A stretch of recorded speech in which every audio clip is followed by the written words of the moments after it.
What if I told you that your most private moments, maybe you typing in a password or having a highly sensitive conversation, might be secretly recorded? I'm not just recorded. Yeah, Yeah. automatically uploaded to the cloud Hmm. and actually watched by a human contractor sitting thousands of miles away. It is a wild reality to wake up to. It really is.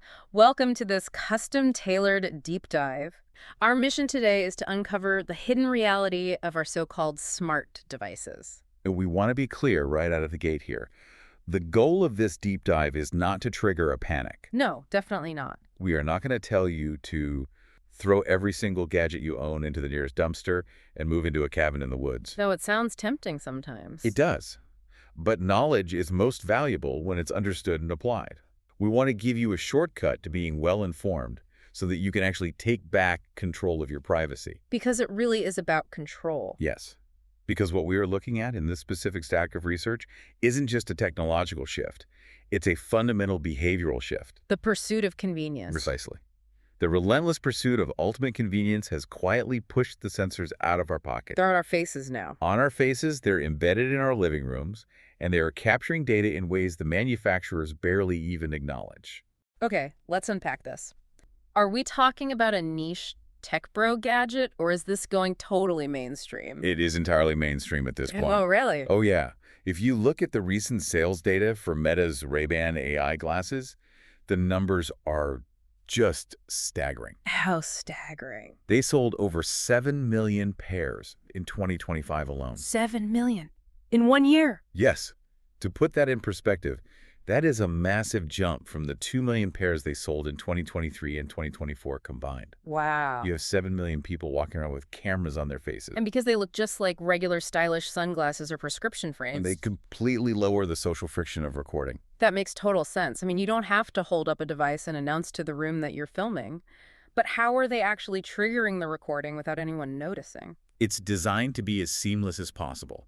The user just taps a capacity button. Like a touch sensor. Exactly. A tiny touch-sensitive strip built seamlessly into the arm of the glasses. Or they just use a simple voice command. And it just starts. High-resolution video instantly starts capturing whatever they are looking at. Which brings us to the part that really caught my eye in the reporting. Capturing the video is one thing. Right. But where does that video go? What's fascinating here is the deeply unglamorous reality of how these new AI models are actually trained. Right. Tech companies love to talk about the seamless magic of their artificial intelligence. Like it just knows things automatically. Exactly. But they tend to skip over a highly resource-intensive, messy, and very human pre-processing step. Data labeling. Data labeling, yes. To make an AI understand what it's looking at, a human first has to look at the raw data and tag it. I read the joint investigation by the 2 Swedish newspapers, and they completely pulled the curtain back on this process. They really did. They managed to speak directly to Meta contractors based in Nairobi, Kenya, working for a company called Sama. And those workers are being sent the raw footage captured by users' smart glasses to review and annotate. Just normal people's footage. Yeah.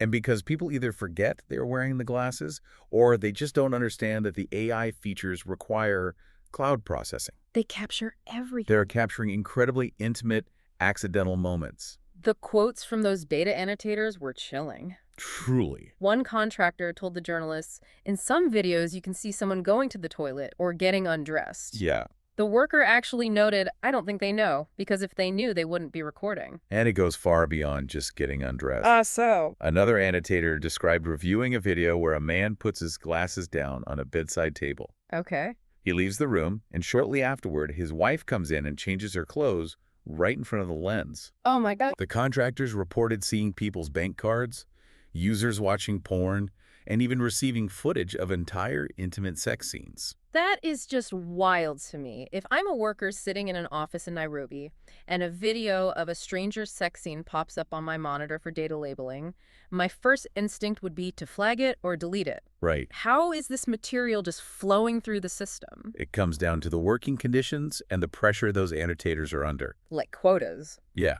The investigation highlighted that these workers feel forced to watch and annotate this highly sensitive material because if they question the workflow, they risk being fired. Just for bringing it up. Exactly. They are told, essentially, you're not supposed to question the data. If you do, you lose your job. That's terrible. And it's important to note this isn't exclusively a meta issue. Offshore data annotators across the entire industry deal with similar pipelines. So it's systemic. Highly systemic. Ugh. Sometimes having to review gruesome crime scene images or highly personal captures just to train various computer vision models. But wait, how is this legal? Didn't the user have to agree to this somewhere when they set up the glasses? Technically, yes. In the fine print. Buried deep in Meta's AI terms of use. No. The company reserves the right to review your interactions with their AIs. Right. And they explicitly state this review can be automated or manual. Manual meaning a person. Manual, in this context, means human review. They do include a warning that users shouldn't share information they don't want the AI to use and retain. Like sensitive topics. Yes. Come on, nobody reads those massive legal documents when they're unboxing a new toy. That's true. Yeah. But the more pressing issue, as data protection lawyer Clinton Sardelli points out in the investigation, is the illusion of consent. What do you mean by illusion? Owners of these glasses simply do not have the option to use the AI features without agreeing to share that data with remote servers. It's all or nothing. Exactly. You can't toggle a switch that says, keep my AI local. Yeah. And once that material is fed into the models, you, the user, effectively lose all control over how it is used. Because it's trained into the brain of the AI. Yes. You can't easily extract your living room from a trillion-parameter neural network once it's been baked in. So the wearable cameras are pulling in data we don't realize we're sharing. Let's pivot to the cameras we intentionally install inside our own homes for safety. The security cameras. Yeah, because for years, the major concern with home security cameras was software vulnerabilities. Hackers guessing passwords. Right. We've all heard those terrifying anecdotes, like the hacker who scanned the internet for exposed cameras, found one with a default admin password, Right. and then used the two-way speaker to talk to an 8-year-old girl in her bedroom, pretending to be Santa Claus. Which is horrifying. But ultimately, that's a software and credential issue. Right. Highly avoidable. Very avoidable. If you use a strong, unique password and enable multi-factor authentication, you generally solve that specific problem. But things have changed. The threat landscape has evolved far beyond just guessing passwords. Here's where it gets really interesting. Professor Kevin Fu, a cybersecurity expert out of Northeastern University, published some groundbreaking research with his team. Fantastic research. They discovered a vulnerability that has absolutely nothing to do with software, passwords, or even hacking your Wi-Fi network. Nothing digital at all. The vulnerability is actually in the physical wires inside the cameras themselves. Yes. And it allows someone to capture real-time video from your camera right through the walls of your house. It sounds like science fiction. It totally does. The hits keep coming. They do. But the shift in how our smart devices operate gets even more structural when you look at voice assistants. The speakers in our kitchens. Yeah. I was reading about the latest policy change from Amazon regarding their Alexa devices. On March 28, 2025, Amazon officially removed a feature called Do Not Send Voice Recordings for Specific Echo Devices. If we connect this to the bigger picture, we see a distinct pattern regarding local privacy. Right. Previously, if you had that feature enabled, your voice prompt was processed locally on the hardware inside your house. And only a text transcript went out. Exactly. Only a text transcript was sent to the cloud. Now, that option is completely gone. So the raw audio goes out. Your raw acoustic voice data is being sent directly to Amazon's cloud servers. Why mandate that shift now? They've allowed local processing for years. It is entirely about feeding the next generation of artificial intelligence. AI again. Always. Amazon is rolling out new generative AI features, which they were calling Alexa Plus. Okay. And this utilizes what the industry refers to as agentic AI. Agentic AI. I've seen that term thrown around a lot lately. How is that different from what my smart speaker already does? Traditional voice assistants handle simple linear commands. Like set a timer. Set a timer for 10 minutes or tell me the weather in Chicago. Agentic AI is designed to reason and perform complex, multi-step tasks across different apps and services. Give me an example. You could tell it to book a reservation at a restaurant for 4 people at 7 p.m., order a rideshare to pick up your friend, and draft a text message to them explaining the plans. All at once. All from one single conversational prompt. And it needs my actual voice recording to do that. Why wouldn't a text transcript of that command be enough? Because a flat text transcript loses crucial context. Like sarcasm. Exactly. To execute complex reasoning effectively, the AI needs to process your tone of voice, your inflection, your hesitations, and your accent to truly understand your intent. I see. It requires massive cloud processing power to analyze the raw audio itself. So the device in my house can't do the math. The hardware sitting on your kitchen counter simply doesn't have the computing power to run those advanced neural networks locally. I understand the technical requirement, but mandating audio uploads feels like a massive leap. It is a big shift. For the users who had previously opted out, Amazon is automatically enabling a replacement feature called Don't Save Recordings. So while the audio goes to the cloud, it is supposedly deleted the second the task is complete. It's also worth noting that regarding the fear of Amazon employees listening to everything you say, the data indicates that only a tiny fraction of 1% of Alexa requests are ever reviewed by humans. Tiny fraction. And that review process is used to train the system on different speaking styles or regional dialects. And it's anonymized, right? The data is theoretically stripped of customer identifiable information before the annotators hear it. Given all those safeguards, the encryption, the auto-deletion, the low human review rate, is the removal of the local processing option actually a major threat? Not saved does not mean never sent. That's a good distinction. The fundamental architecture of our smart homes has shifted. We're moving away from local, on-device processing to mandatory cloud processing. Right. Even if the data is deleted milliseconds later, the fact remains that your raw, biometric voice data had to leave the physical boundaries of your home, It had to travel. travel across the internet, and be decrypted on a server owned by a massive corporation. And once it's on their server, the attack surface expands. Precisely. Cloud processing inherently increases your exposure To hacks. to data breaches at the corporate level, to accidental misuse, to legal subpoenas, and crucially, to future policy changes that you have zero control over. That's the scariest part. When your data stays local, you dictate the terms. When it goes to the cloud, you're relying entirely on a corporation's promise to keep deleting it. So what does this all mean for you? How do you actually navigate this without feeling completely overwhelmed or just accepting that privacy is totally dead? We promised a shortcut to being well-informed.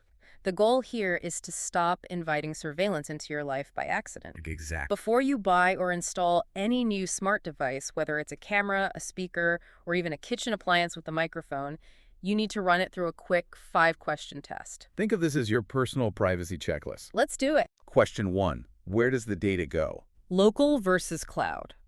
Does the device process commands locally? Or does it require a cloud connection by default? If it requires the cloud, can that be disabled without breaking the core functionality of the product? If the answer is no, You need to realize you are buying a cloud sensor, not an independent piece of hardware. Question 2. Who can access it? I always look for a clause in the setup process about human review for quality control or AI improvement. That's vital. Do they share that data with third-party vendors? If they do, your data might end up with offshore data labelers. Question 3. How long is it stored?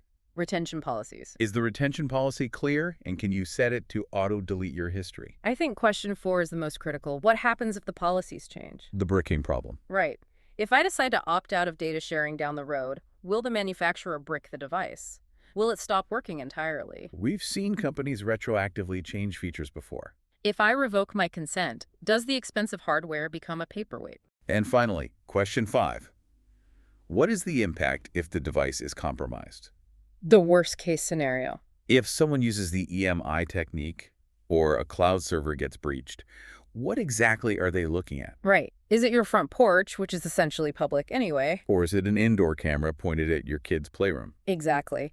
If that specific data leaked, what would be the damage? If a device fails this test, it doesn't mean you can never buy it. It just means you don't install it casually. You treat it with caution. If you do choose to bring these devices into your life, how do you lock them down? There are practical strategies you can deploy immediately. First, lock down access. Basic security hygiene. Use unique passwords for every single device account via Password Manager. Turn on multi-factor authentication and ensure firmware auto updates are enabled so you get the latest security patches. Done. What else? Second, practice network isolation. Network isolation. You mean putting devices on a separate Wi-Fi network? Yes. If your home router allows it, you should put your smart TVs, your security cameras, and your voice speakers on a separate guest or IoT network. IoT meaning Internet of Things. Right. This creates a digital wall. So they can't talk to each other. That way, if an attacker uses a software vulnerability to hack your smart speaker, they are isolated on that guest network. That makes perfect sense. They can't use the compromised speaker as a bridge to access your personal laptop or your financial documents on your main secure network. That is a brilliant and relatively easy fix. Very easy. And lastly, I'd add basic consent awareness. This goes back to the behavioral shift we talked about at the beginning. Yes. If you are wearing smart glasses, tell the people you are with. If you are hosting a dinner party, go into the app and physically turn off the indoor cameras or use a physical privacy shutter. It's about respect. Don't be the person who normalizes recording your friends and family by default. To wrap up everything we've covered today, It's been a lot. we've seen how AI smart glasses are quietly capturing intimate, accidental moments to be labeled by offshore contractors. We've explored how the physical ribbon cables inside our home security cameras can be exploited to leak video through solid walls. And we've discussed how our voice assistants are mandating cloud uploads to fuel the immense data hunger of agentic artificial intelligence. Through all of this, there is one golden rule of thumb we highly recommend you mentally tape to your fridge. If a device has a camera or a microphone, assume it's capable of capturing something you would never want shared. And set it up from day one as if that actually matters. I love that. Assume it can capture your worst-case scenario and plan accordingly. Throughout all the reporting we looked at today, a very clear pattern emerged. Manufacturers consistently push software updates that alter our privacy settings after we have already purchased and installed the hardware. To feed their AI models. Exactly. So if the smart device sitting in your living room right now can legally change its terms of service tomorrow, requiring more invasive data collection just to keep functioning, do you actually own a product? That is the question. Or have you essentially subsidized the installation of a dormant surveillance network in your own home, one that can be activated against your wishes with a single mandatory software update? This raises a vital question about the future of consumer rights in the age of ambient computing. It really does. It's definitely something to consider the next time you click I agree without reading the fine print. We hope this custom deep dive gave you those aha moments you're looking for without the information overload. Stay curious, stay secure, and we'll catch you next time.